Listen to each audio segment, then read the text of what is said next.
Hey, Reef Builders, welcome to session number 124 of the Reef Therapy Podcast, powered by our new sponsor, Cali Kid Corals. Cali Kid, the ultimate coral experience, free shipping for $199 on the WYSIWYG section only. So you spend $199 or more, free shipping, which is huge because shipping is probably the biggest pain in the booty when it comes to shipping corals.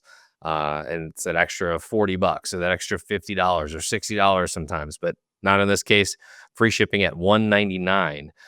Today it's kind of improv. We're flying by the seat of our pants here. We had a topic scheduled, which we will talk about next week, but something huge happened at the studio. So I want to know if anything disastrous has ever happened where you were prepared and ready to go. Did you have the generator? Did you have the tub to put the extra livestock in when your tank blew? Whatever the case may be, let us know that little story in the comments section. Use the hashtag CaliKidCorals, and you could win a $50 gift card to Cali Kid Corals to go play around on the website. I've already sent a couple of those out. If you commented on the last episode, make sure to go back and check your comment. I've left replies with the $50 gift card winners. So today, like I said, something crazy happened at the studio. And we'll get to that. That's our main topic. It's disaster preparedness talk today, which we've done before, but I don't think this is a black swan event, like a true black swan event. So we'll get to that. I don't know if there's any way to really prepare for what happened at the studio. I've teased it enough.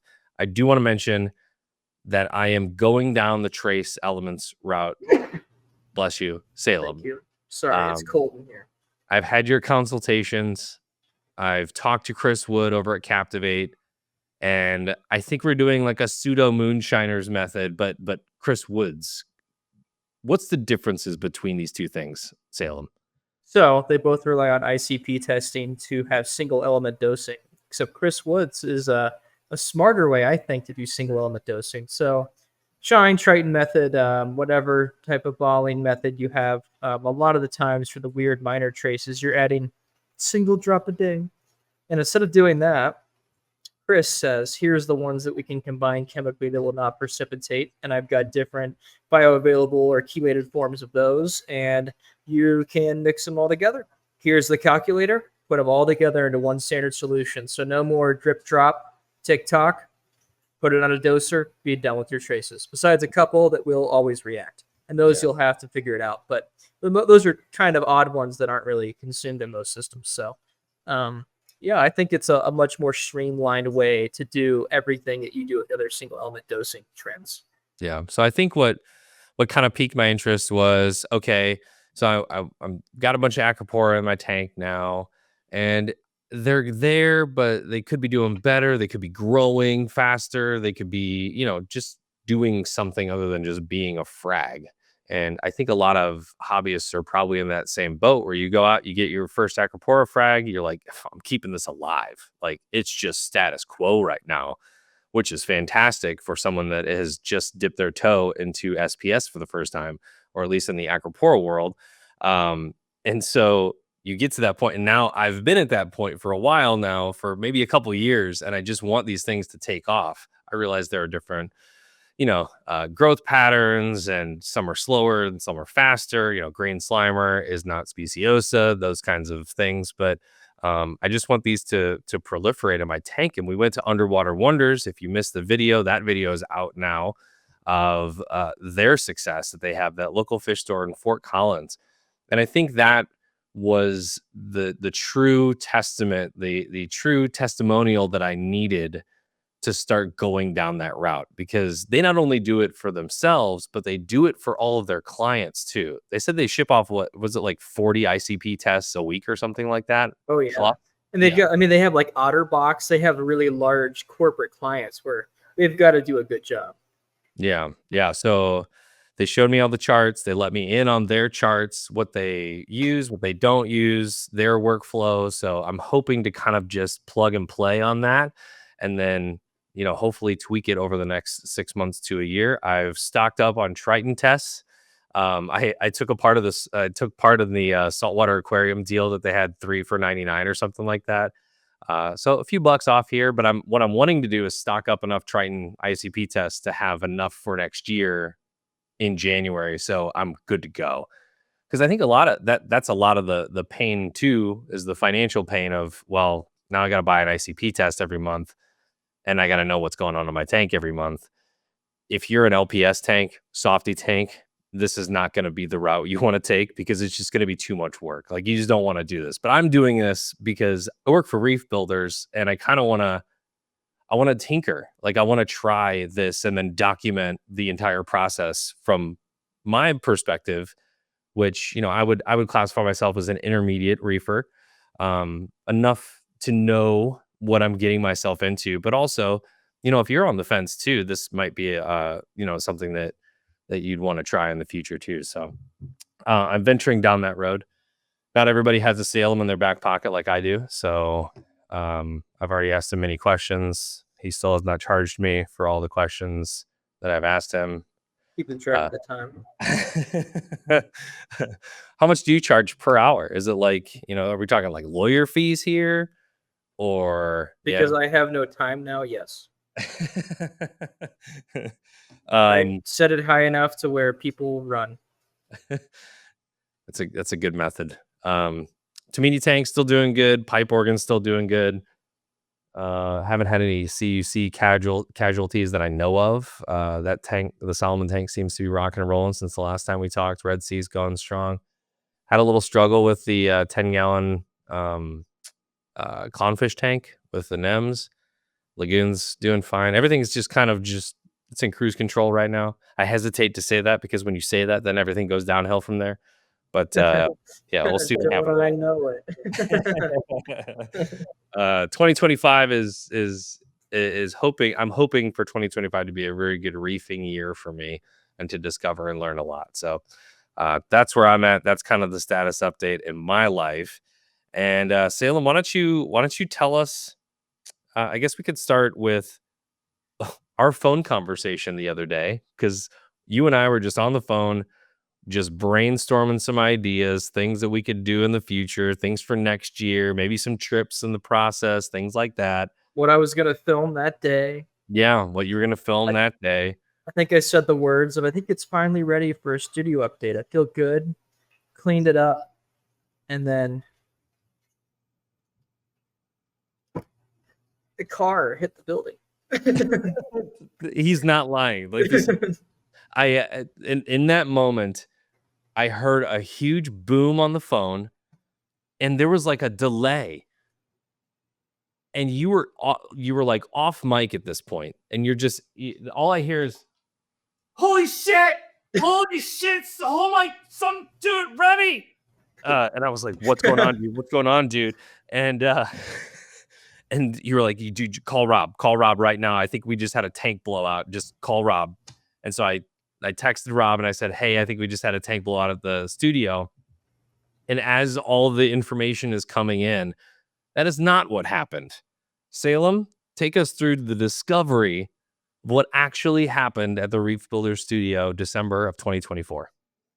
Well, that night before, I really just reset. I deep cleaned one of the water box peninsula, and it looked glorious. For the first time in months, it looked really good.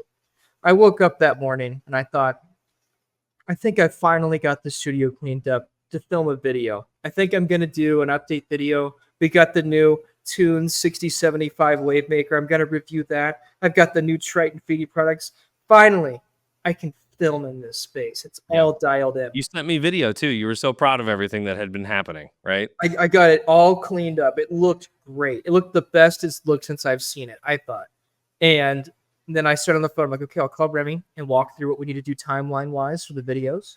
And as we're discussing it, I'm sitting right here. And if I turn to my right, I can see the Innovative Marine Wall and the big flats and like the flats.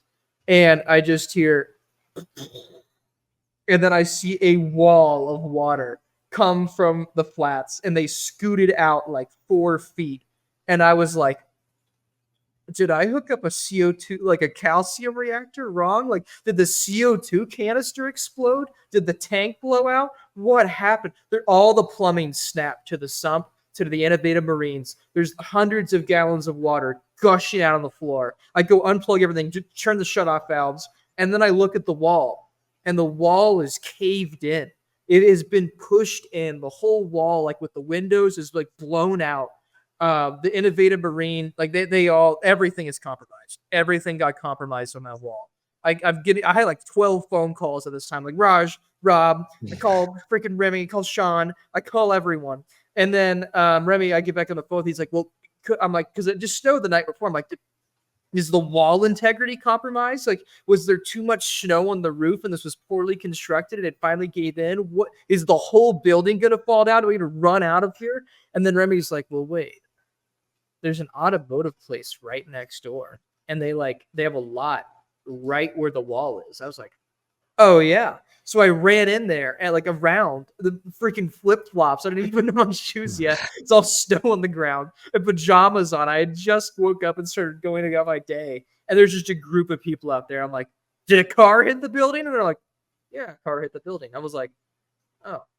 You could have knocked, bro. Like, And then they're like, well, what happened? Is the tanks okay? I said, no, they're not. They're not okay, actually. So then they all keep moving. They're like, oh my God, oh Jesus, what's happening? Oh my, do we need to call a plumber? I'm like, no, I've already got someone I've called. I called Chris Cap, the ultimate plumber.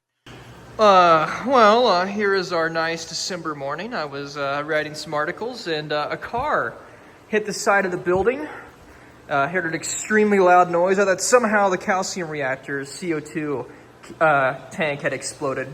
Snapped all of the plumbing from the IMs to our first flat here. The wall is caved in. No electrical damage. I don't think the IM or the flat is cracked right now, thank God, but there is a lot of water. What a time to be alive. So my girlfriend, Rob, and Chris Cat came out, and I've been working around the clock. I worked today. I just finished cleaning out. I had to break down. I mean, this is a reset for the studio, basically. Everything that was on that wall that was like really the legacy stuff that Jake had it's gone now. Yeah. I had to break down. I mean, thankfully I had just got lights. Archit from Colorado Aquarium Wholesale, who makes the Reef to Light bars, had came by, and I got a bunch of the new Reef to Light bars on that tank with the Yerpel tank. And this is that was the hard line reef. The one, it was what Jake called it. It had the two closed loops with the inductors, the random flow generators, and he had never added coral in there. So it was like a version system. And this is like the truth of the matter, which Evan made a video about this, and Chris Cap, but Jake did not dip anything. There's like every pest you can imagine has been at the Reef Builders studio, and it is still here. So I was about to get a bunch of racks from Harley. My goal was to stabilize the systems, clean up the place, make it to where stuff wasn't actively dying, parameters were stable. And then once I had rack systems from PNW Customs, I'd go in and begin a dipping campaign, cutting the bases, adding some RASs, scooter blennies, and I'd document that whole process of how to actually clean up pests. So I wanted everything to be completely clean before I added it in a 375. I wanted it to be this bare bones system. I wanted a baseline aquabiomics report. I wanted to do it my way. And I was forced to put all of the coral covered in every pest you can imagine into this bare version system that I've been planning to do something with for months. So the coral's alive, but God, it got to ruin the 375 from a conceptual point. It's saddened me. We had the mode systems on this far wall. We moved them. We had a second flat, which we had not plumbed yet. So we moved that flat where the modes were. So it's not on the wall where the car hit. And then we plumbed it. Like Chris Cap is a wizard. He had like a Milwaukee PVC cutter, the automatic ones. He had like a freaking bulkhead wrench. I didn't know they made those. I'm not that experienced with plumbing. I could do it, but I'm not like him. And he had colored PVC. He just showed up with it always like, oh yeah, what do you need me to do? And he plumbed it in like an hour. No leaks. It's still good today. And then we just did a tank transfer on the flat. So all the coral that was in the flat moved to this new flat. And then the hardest tank to do something with was the mangrove system. Oh my God. The mangroves at this point were coming. They were all intertwined to the canopy. All of their root structures are intertwined. One of them that was in the overflow had grown and wrapped itself around the return line. So it means I had to cut roots, which I didn't want to do. And they were in those godforsaken glass freaking pots. Like I'm like, so then they were like self-contained, and there was a thread of glass breaking the whole time. I had to pull them up like 6 feet out of the tank. And then we luckily had some 60 breeders, and I was about to sell them on Facebook Marketplace. Like, they're clutter. I don't need them. And I'm really glad I didn't, because the 60 breeders we ended up putting on the mangroves in, and some clowns and some stuff, random assorted frags, little Cyphastria colony, because we just ran out of room in the 375 in the flat, and I couldn't have put the mangroves in the flat or the 375. So we luckily have some Kessel plant lights that Jake had his plants under. And the place where we moved the new flat to is perfectly positioned. So at the end cap of it, where I put the 60 breeder, the mangroves are getting light from the Kessel plant lights. So it all worked out. But there's a hole in the wall right now. So that's why I have a jacket on and I'm sneezing. It is cold in here. It's just the Colorado winter coming in.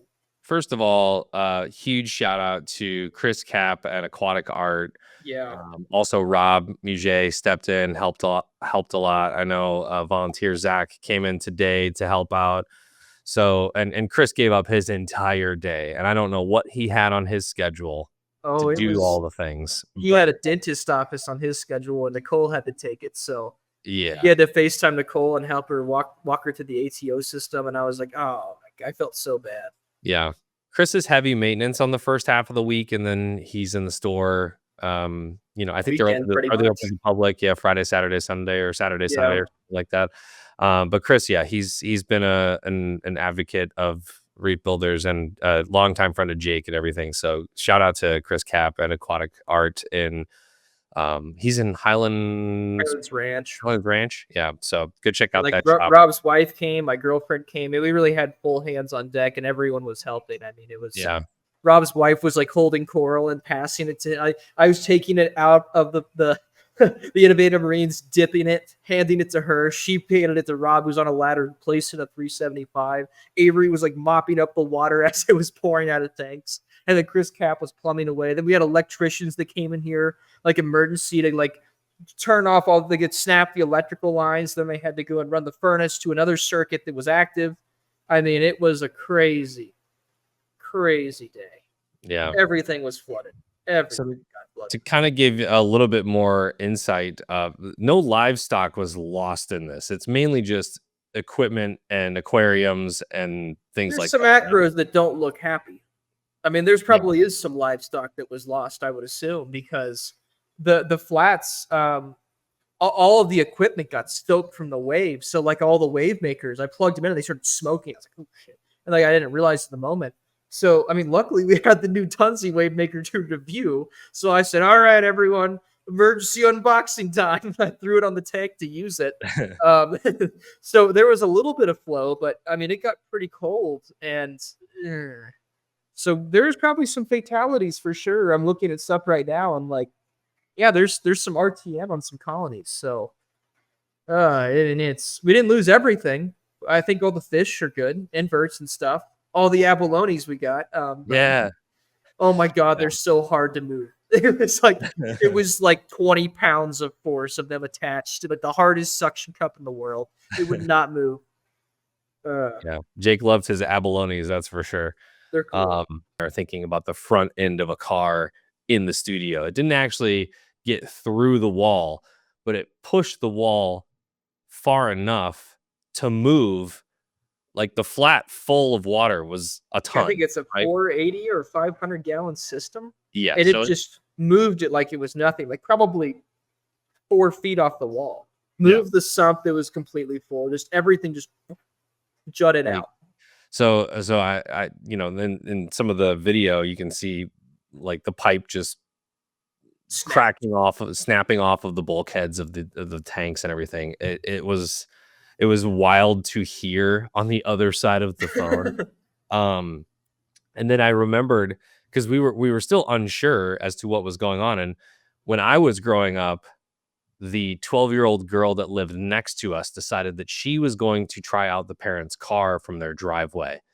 And I was not at home at the time, but I remember my dad explaining this. He's like, I was watching the Bears game, and all of a sudden, the TV came flying at my face, and I was like, "What's happening?"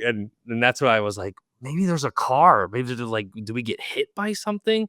Because it would just the wall had moved too much to think, and these walls have gone through many Colorado winters, right? So This is it's a mild storm. It was like maybe 3 yeah. inches, like nothing crazy. Why, it's a little cool and then kind of warm and cool and warm, and maybe you think it's plywood buckling or something, but this moved a ton, a The whole tank that shit weighed a just ton.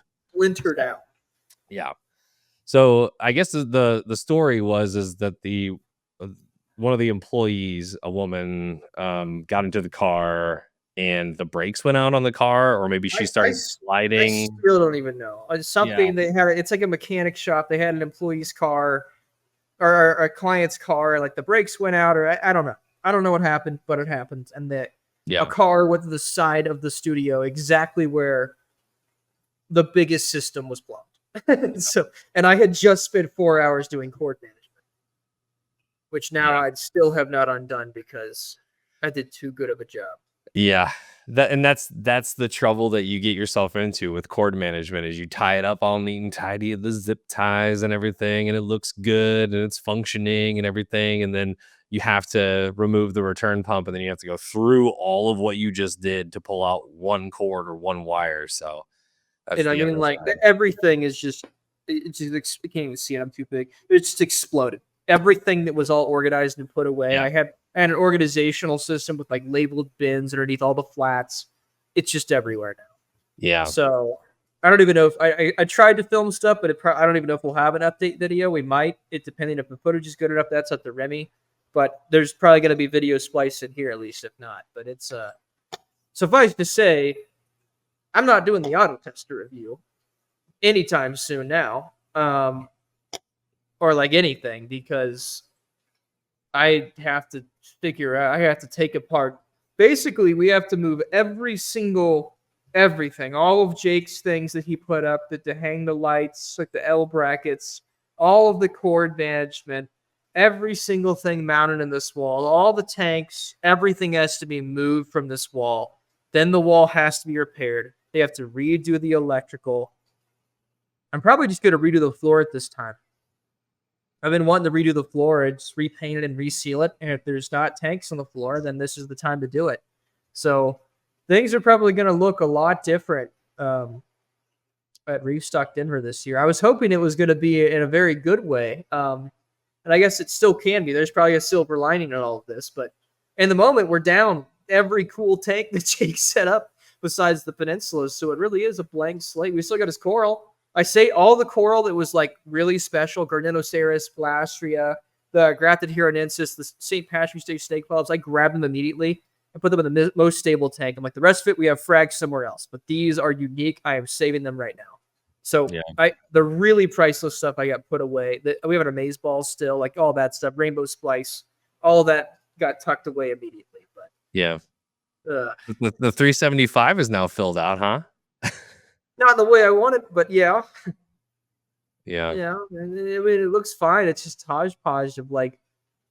I mean, we didn't really get to have placement that well because it was a rush to get stuff in the water. But so I'm probably, yeah. I mean, I'm to have to film everything again. I'd be up here like past crit. I'm going home to my family. Like I've Yeah. been up here going through chaos for like a month now. So Yeah. I'm gonna go home for Christmas. I'm gonna come back up here and we'll have to delay it, but we'll make sure the studio area is done. The audio is good, the video is good, and I've frankly got some bigger fish to fry right now. Yeah. Well, I guess that makes it easier for whoever is going to be coming by the studio to take care of the tanks that are still up and everything. It minimizes the amount of maintenance that has to be done for the couple weeks that you're gone and not in town. So, It'll man, probably be Chris Cap. yeah, I was gonna say I think you say Black Swan event more than anybody I've ever met in my life, and this is truly one of those events. Like, it's just so wild. Like, out of all the things in the world to happen, tank crashes, electrical goes out, giant storm, whatever, just all the things, a A car car. hit the studio. Right What? as it was dying. Like I totally jinxed it. The irony is not lost on me that I talk about Black Swan events all the time either. Because wow, Yeah. So I think it every IM, every innovative marine tank, the lagoon tank, and the first flat were and the all sump, affected. And the sump that was in between. all the The famous controllers, spinning Tato sump. Deltec calcium reactor, the Deltec roller mat. I don't even know. Like I'm still trying to even go. I mean, it just smells like death in here because the tanks have been drained. So Zach and I went through and we were just scraping them clean and wet dry vacuuming them. We moved them, cut all the plumbing, moved them from the wall. That was kind of in the middle of what we were doing. So there's still a lot of just like I don't even know what happened. Like I have to plug everything in a value. I don't know, but everything that was on that wall is doesn't look great. I'll tell you that. Yeah. So Yeah. That's crazy. Looks like we have another disaster joining us right now. Leroy Jenkins. that was perfect timing, actually. Wow, wow, that was really good timing.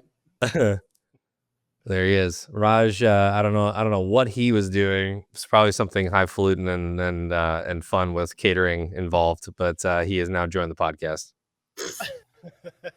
Catering? Is that what it is? I just always feel like every shot that I ever see on your Instagram always comes with catering of some sort, right? True. I think I eat a lot. That's all that means. Yeah. Yeah. I like the food. So we were just wrapping up the story from what happened with the car driving into the side of the studio wall. What, from your perspective, Raj, like I guess on a logistical side of things, like, are we good? Are we okay? Like the insurance and all the things and moving pieces and parts. With insurance, it's always like you hope you're good, you hope you're okay, but you never know. Uh, I mean, insurance is it's kind of in the headlines right now, and for very good, bad reasons. There's they play games, so hopefully this one goes a lot smoother. But just from all like car accidents, stuff that's happened at the business. I mean, just over the years, claims are wonky. Even if it's a slam dunk, they make you jump hoops. So it's usually a waiting game and a fighting game, and they don't want to pay quickly, and we want to move twice as fast or three times as fast, and so we'll see. Either way, I'll be fine. I'm cold. I have the jacket on. I'm wearing my Carhartt. This might be a good opportunity to discuss, and maybe you've got a better view on this, but because I honestly, I always think about local fish stores and what happens if the power goes out and their backup goes out and they lose the entire store of livestock. Like what happens then when it comes to an insurance claim? Are they just toast? Is there insurance for livestock? So in your standard general liability policy, it will not cover livestock. And you have to get a special rider if you can even get that. So most of the time you lose out on the livestock. That they cover whatever else, all of the hardware, things like that. They won't cover the source if it's your fault. So like if a tank breaks and does damage, they don't cover the tank that broke, but they'll cover the damage that it caused. If that makes sense. I had a pipe burst in a showroom many, many years ago. And I mean, it doused the entire place because it was a main line running along the ceiling, and it's just pouring thousands of gallons. I mean, totally flooded the showroom, flooded the next door neighbors, and it was pretty fantastic. And the fire department comes in and they just start turning all the valves. Any valve that they see, they start turning. And there's a lot of valves, right? If you have a bunch of aquariums, there's valves everywhere, and they don't know what they're doing. So they're just turning any valve and every valve they can to shut off the main, whatever, is leaking. So that even caused damage that had to be remediated. But we were there, or we responded anyway, in the middle of the night, and then had to go through and turn on all the tanks that they had shut off and just kind of do what you can do and pick up the pieces the next day. I mean, much like, you had to do, Salem, it's just figuring out what all is salvageable and what's not. That was not a Red Bull day. That was not a Monster Energy day. That was a Celsius day. I had to bust out my dad's energy drink of choice. I thought you were going to say that was an illicit drug day. I totally thought that was coming. I had to go get some drinks afterwards. Yes, I needed to go get a burger and a beer for sure. What's It was going to be a long day. challenging is receipts. I mean, some of the stuff that you have starts getting older and older and older, and you're not going to have receipts for that stuff. None of And- that's even our time with the Well, company that I know If it of. was, right? Like, just talking in general, like, even if it was a couple of years ago, you probably don't have that receipt anymore, or the model is not available anymore. So it becomes kind of difficult in that regard. And insurance companies like to depreciate. So We got the Wayback Machine. We'll find out retail in 2009 and apply inflation or something. We'll figure it out. But yeah, that's their kicker, right? They won't apply inflation, or if they find something that is okay, this is the equitable item on the market today, they depreciate the hell out of it. Like, they'll take a significant reduction for the first few years, and that's kind of the game you have to play with them. there was an Amazeballs Ghani that got pretty stressed out. Ooh, I don't how know, was my?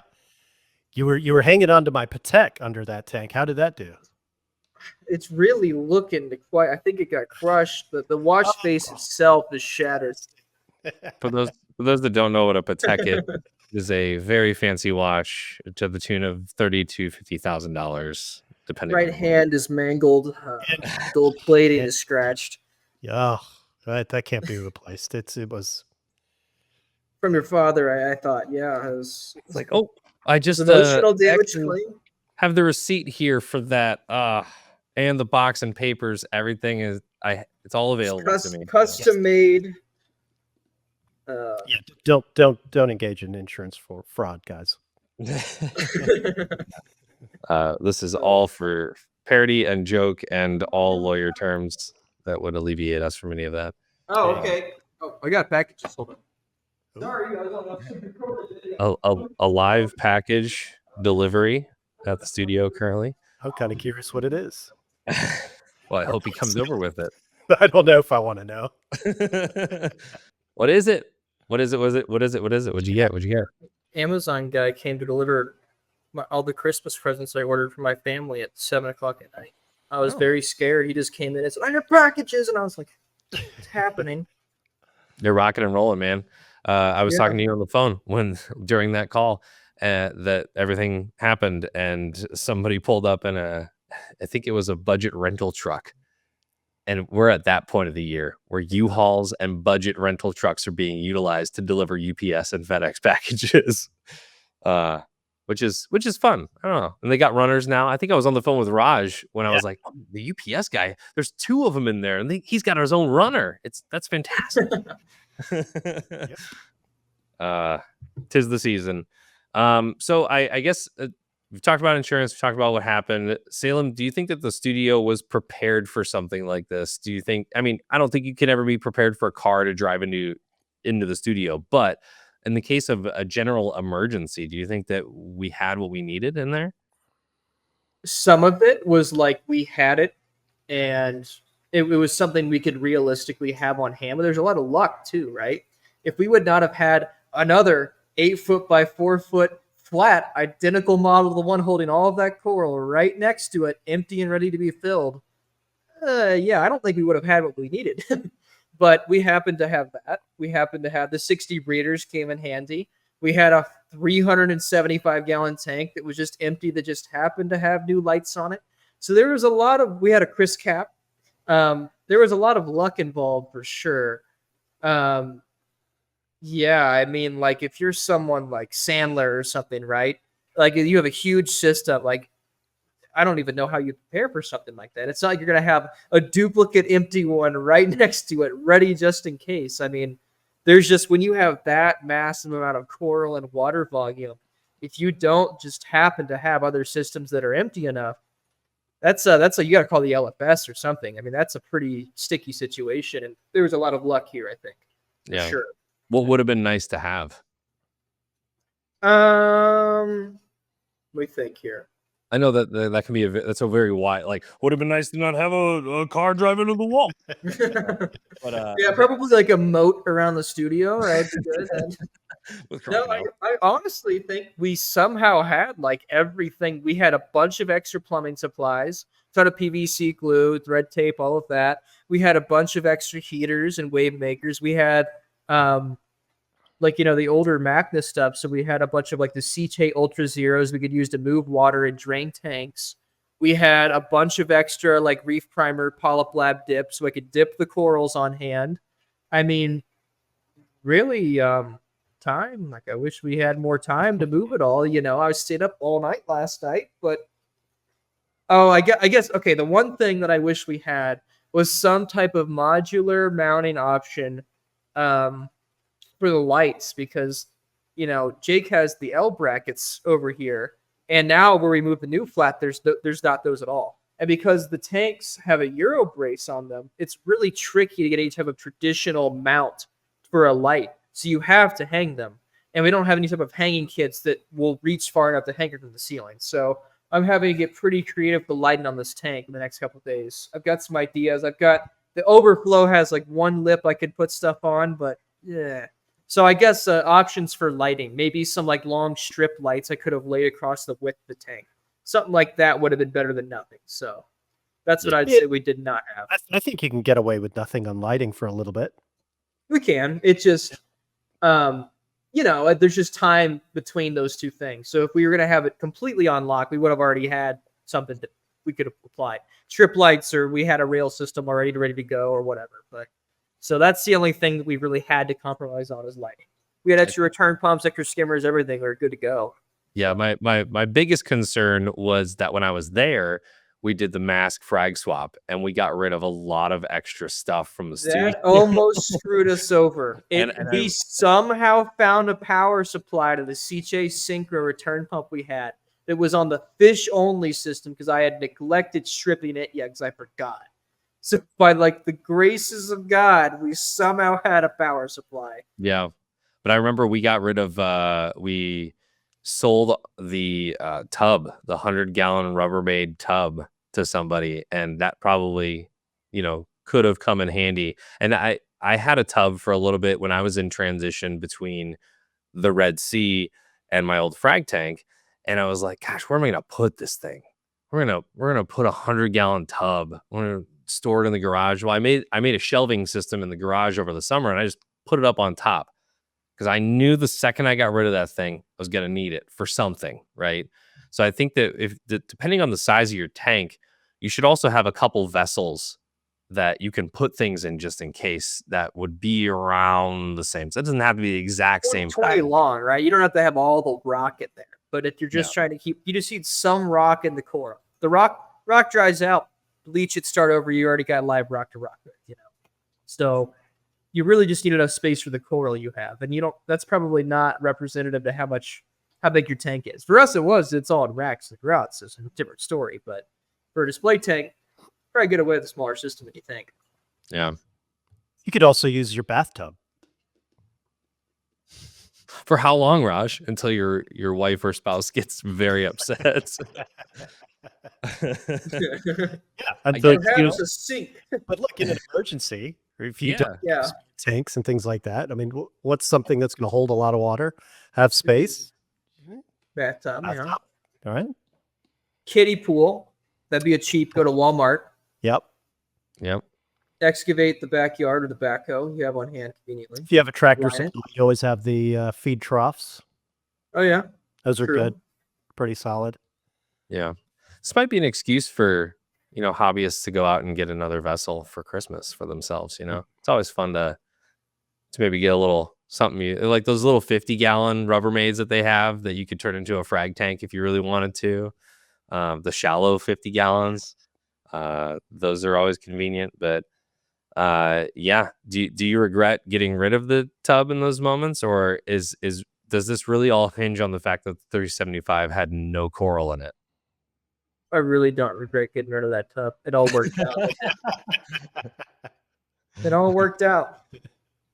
I have no regrets for what we got rid of that frag swap, Remy. In fact, I found more we could get rid of having to unload all the clutter. So what kind of loot can we buy under the guise of we're preparing for a disaster, right? Stuff. Backup batteries that can be used for manly things. Shop vac, new tools. Oh yeah, I've used the shop vac a ton the last couple of days. I could use a bigger one. That'd be prepared then. Maybe a new shop vac. See, a shop for each floor. Basement shop vac, main floor shop vac, tank shop vac. I like the Milwaukee PVC cutter that Chris Cap had. Yeah, I really like that. That was cool. That's good. If you're doing any sort of installs, you have to have that. Yeah. It sucks because we're kind of beyond Black Friday deals, but I know Harbor Freight had some really good deals on generators. They're Harbor Freight generators, so they're not. I don't know. I don't want to dog on it because I've never had one before, but it's Harbor Freight. You know what you're getting, right? For the most part, and I know that they have a lot of quality stuff, but there's a bunch of battery backups on Amazon that you could pick yourself up one of those. And I think a lot of those, you could use for camping, or you could use for, tailgating, things like that as well. Anchor, I think, is a brand. What's the other? EcoFlow or EcoFlow something? and Anchor are both really solid.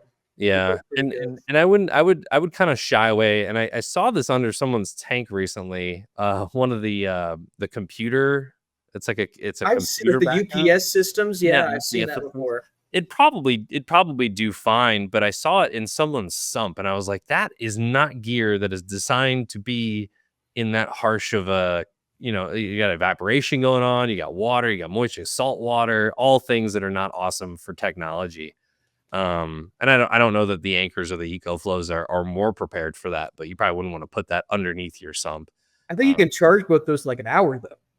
You can just have it charged and ready to rock. I mean, I guess it doesn't help you if you're away from home, but if you're there, you can have it.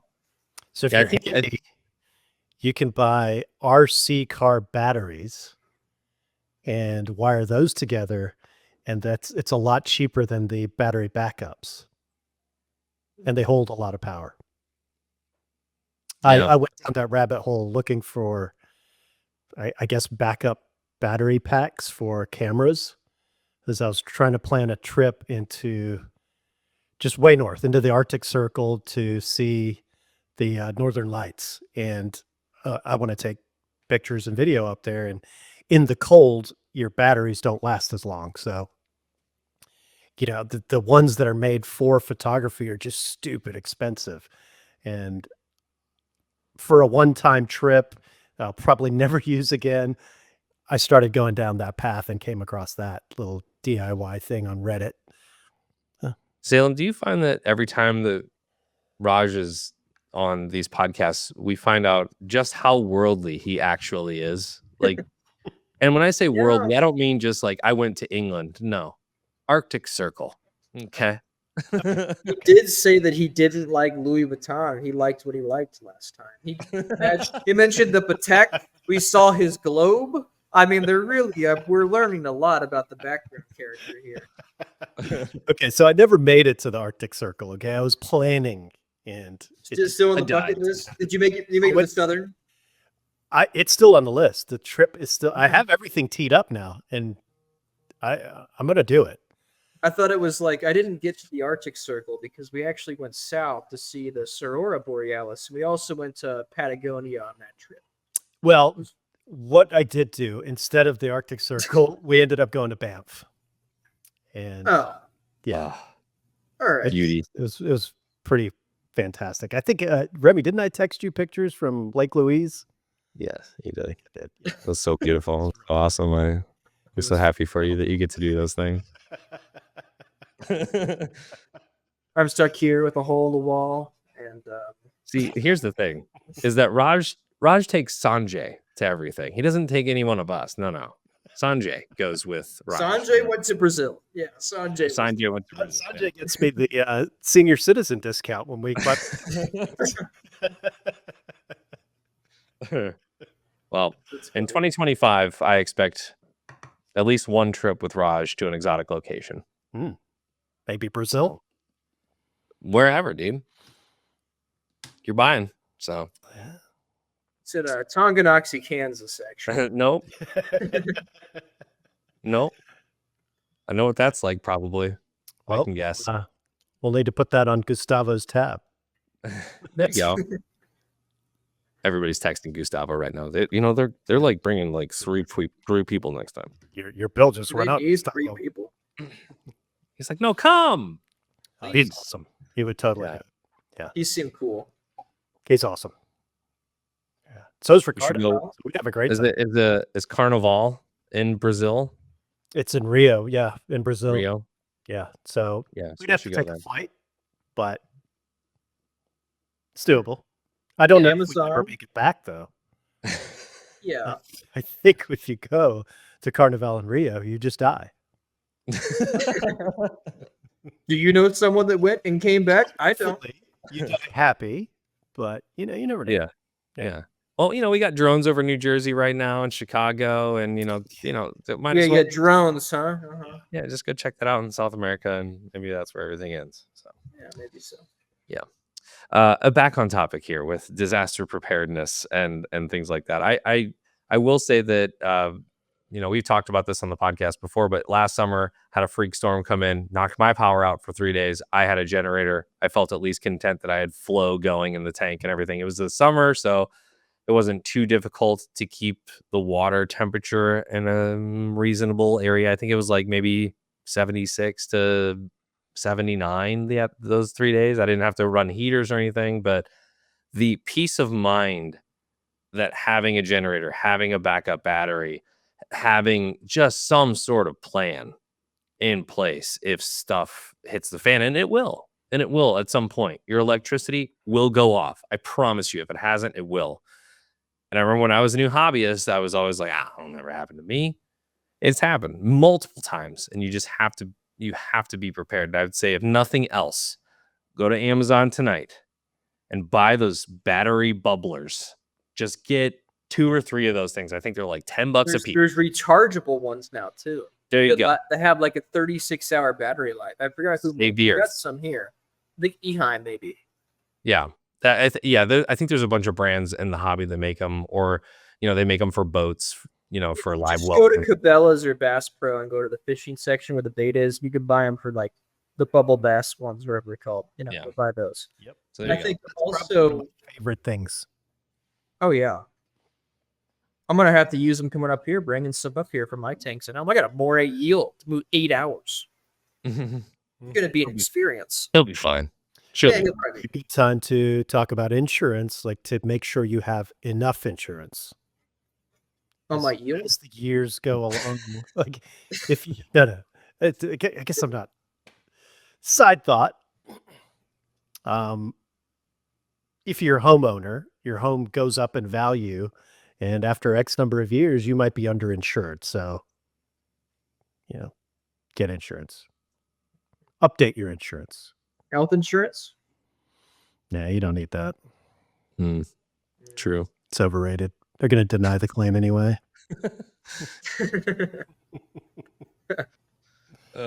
Something else to keep in mind: if it's too hot, you can always do have some frozen water bottles in the fridge. I just keep them in there like at all times. You just gotta throw them in. You can always boil water on a stove. Get a gas powered stove. That's an option too. Mhm. If things are too cold, you put it in a Make, vessel, float it in there. Make the RODI ice bags or bottles or whatever, so that if they do end up leaking, you're not leaking tap water into your system. Depending on where you live, that could be a very bad thing. The temperature is fine, but chloramine's got in the system. Yeah. What a so close but so far moment. Yeah. RODI ice. Yeah. I think most of us, at least I can speak for most Midwesterners, we don't really have to worry about getting too cold in the summer, the tanks at least. But in the winter, if your power goes off, the heat is escaping your house. When I was at my parents' house in college, I remember the power went out for a couple days, and I had a couple of fish tanks there, and I wrapped them in blankets and everything, and it was not awesome. The power came on 3 days later. I had no backup plan at all. The fish were like like they were in slow motion. They were just kind of existing, and turned the power back on. Water started to slowly heat back up, and they just like they reanimated. It was yeah, not the best way to do that. Obviously, my 19-year-old self or whatever was making poor choices at that point in my life, but the generator, I think, would help at least keep the heaters on if you live in a colder environment, because that becomes an issue, especially during the winter time. So Yeah, I lost a lot of fish with a chiller fiasco. The chiller just stayed on, and I'm looking at my app, and it's showing that it's off, but the temperature is super, super low in the tank. So I'm like, okay, the probe must have come out, or the probe is bad. And I come downstairs in the morning, looking at the fish. They're laying there, and they're kind of huddled up, like they're cuddled together, kind of swimming sideways like this and in crevices. I was like, oh, this isn't good. Stick my hand in the tank, and it is freezing. So I go outside, and the chiller's running, and it just drove the temperature way down. And, the only thing I could do at that point was unplug the chiller and let the temperature kind of naturally go back up, and lost most of the fish. And some of the fish that survived were kind of brain damage afterwards. Like they weren't swimming right. They would swim in circles, and it was pretty devastating. Obviously all the corals were toast. That's when I went like double, triple redundancy on the controller for the chiller. Yeah. yeah, you probably couldn't. I mean, that was back in the olden times, so you probably didn't have controllers or anything to like if it failed on. It was on Oh, it was on a controller. Yeah, it was on the controller, so I could see it on my app, and it said that channel is off, but it was not off. Power was flowing through. So I thought you were going to tell me that you found out by carrier pigeon. Yeah.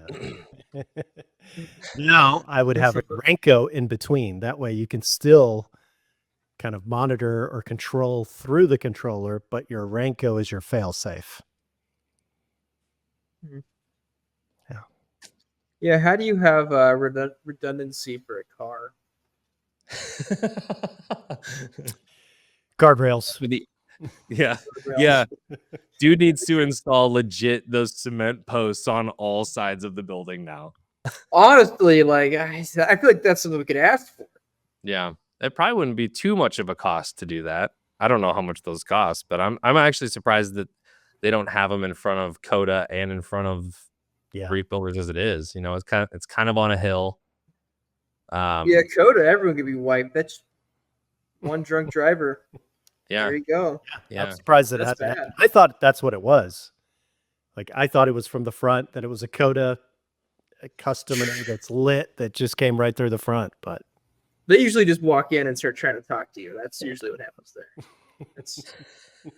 The door, I think, is locked every time, and they wander in. I got some packages for you.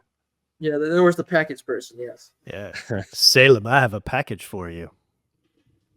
Some guy today messaged me. I think he's a reaper, so if he sees this, you're creepy, dude. Like he's just like, hey, what's your phone number? And I was like, I don't give that out. Thanks. That just left me on red. Like, who the hell is this guy asking for my personal number? Tell him to message me. I'll give it to him. Oh, thanks. Yeah. We should give him Sanjay's. Sanjay also communicates through carrier pigeon, so yeah, he would receive the landline, and he's like, "Hello," has to redial on the turn dial. And he loves his pigeons. Yeah. Well, I mean, we can go ahead and wrap up this little episode. This wasn't a planned reef therapy by any means, and I'm glad that it actually felt a little bit like therapy at some point in the beginning there. Salem, you It's need just some been rest. therapeutic for me. Yeah, you I've talk needed it to out, talk. you vent it out, all of those things, because what a freak event to happen at the studio. John, it was such a kick in the nuts. Yeah, Best way to describe it. After weeks of work cleaning the place in like just detail, and then this to happen. Now there's a hole. There's dirt here. That's the universe telling you need to do something different there. Yeah. So that's the thing I'm kind of excited about is like I can get like 10 peninsulas on that. I'll have them jut out. Like there's the room. If you did peninsulas going straight out, you could get like 10 tanks there instead of like 4. it's You true. could run one like Triton method, Zeovit, Bolus. Could run them all different methods. Put the same frags in each. It's like some Reef Builders investigates, but like really good with science. That's the thing. I don't know. Be a local fish store. You just make it, tanks on tanks on tanks. Just the winding maze of. See, I could just get like 10 more of those mode systems that are vertical. Each one contains 10 tanks. I have 100 new tanks on this wall. You would never see Salem again. He would be scraping glass for the rest like, of the hey, I'll be right back. I'm scraping algae. 3 weeks later, hey guys, what's up? The first tanks have started to grow algae again. I have to go back through. I need more abalone now. We need the abalones. Yeah, none of those died. I found a bunch of them. There was like I didn't even know they were in the tanks. There was like 5 or 6 abalones I found. So they're pretty cool. I want to get some more, but I don't know who can get them from. Joe Cap told me that, and I looked it up. Like California banned the import of any type of abalone because like any of the Asian markets will get them and they become invasive. Yeah. So that's the hub. Where are we getting abalones from? I don't know. I saw them at the airport in Australia, but they were frozen. Oh. I don't know how I guess they'd pack it with dry ice maybe for your carry-on, but it was just a weird little item that it was right across from the currency exchange. As she was like, converting my into dollars, I'm looking over, I'm like, is that abalone frozen at the airport? Okay. Weird. Yeah, cool. Black Swan event hit the studio. That's the TLDR. We just wanted to talk about it. Yeah. Not really a full episode's worth, but we talked for long enough. So I do think that I said last episode that there was nothing behind you, and now there is a lot of stuff behind you, Jen. Jinxed it. Yeah. So cluttered back there. Yeah. You better get to work on that. Raj said he was going to buy a plane ticket to come help you tomorrow. So tomorrow I'm taking a break. Oh, that's good because Raj is. Christmas plans I was going to come help you, but now what's the point? That's fine. Canceling my flight right now. All right. Well, talked all about a little. If you got any, how about this? You could either write about a disaster that you went through with your tanks, or you can tell us the item that maybe we missed that is definitely in your backup plan with the hashtag CaliKidCorals, and that'll enter you for that $50 gift card. Thanks to our sponsor, CaliKid Corals, for sponsoring the podcast. And again, free shipping at $199 for the WYSIWYG section of their website, which is a great deal. Obviously, CaliKid, the ultimate coral experience. Go check them out on the website, or if you're in Northern California, or Southern California, you can always just physically go there and pick out your coral there. But thank you guys for joining us on this session of Reef Therapy, and we will see you in the next one. Bye-bye. Bye.